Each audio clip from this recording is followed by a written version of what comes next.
کہ نبی کریم صلی اللہ علیہ وآلہ وسلم نے ارشاد فرمایا موضع صوتن فی الجنت خیر من الدنیا وما فیہا، فرمایا کہ جنت میں اگر کسی شخص کو ایک چابک کے برابر، ایک چھڑی کے برابر جگہ مل جائے تو دنیا اور جو کچھ اس کے اندر ہے اس سب سے بہتر ہے۔ اب انسان ذرا تصور کرے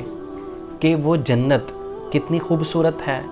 اور وہ جنت کتنی نعمتوں سے بھری ہوئی ہے،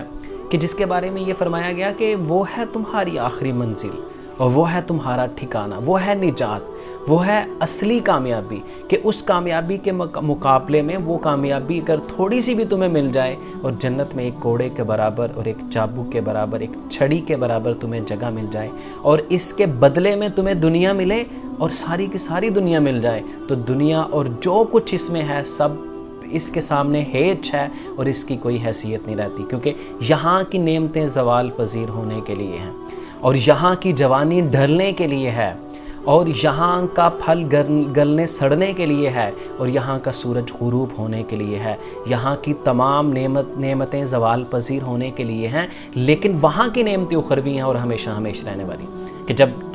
جنتی جنت میں چلے جائیں گے اور جہنمی جہنم میں چلے جائیں گے تو اللہ تعالیٰ موت کو دمبے کی صورت لا کر ان کے سامنے جب ذبح کریں گے تو وہ اس کے بعد اعلان ہوگا خلود لا موت لکم، کہ آج کے بعد ہمیشگی ہے اور ہمیشگی ہے، اب تمہیں موت نہیں آئے گی۔ اور حدیث کے الفاظ ہیں کہ اگر مرنا مقدر ہوتا اور ممکن ہوتا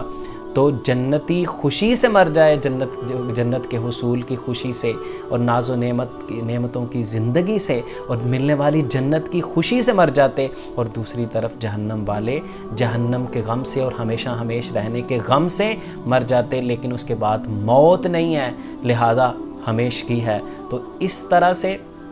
دنیا جتنی مرضی مل جائے، اگر انسان کو جنت میں کوڑے کے برابر بھی جگہ ملتی ہے تو دنیا اور جو کچھ اس کی نعمتیں ہیں ان سب سے قیمتی ہے، اور یہ کہا کس نے ہے؟ اللہ کے رسول صلی اللہ علیہ وسلم نے فرمایا۔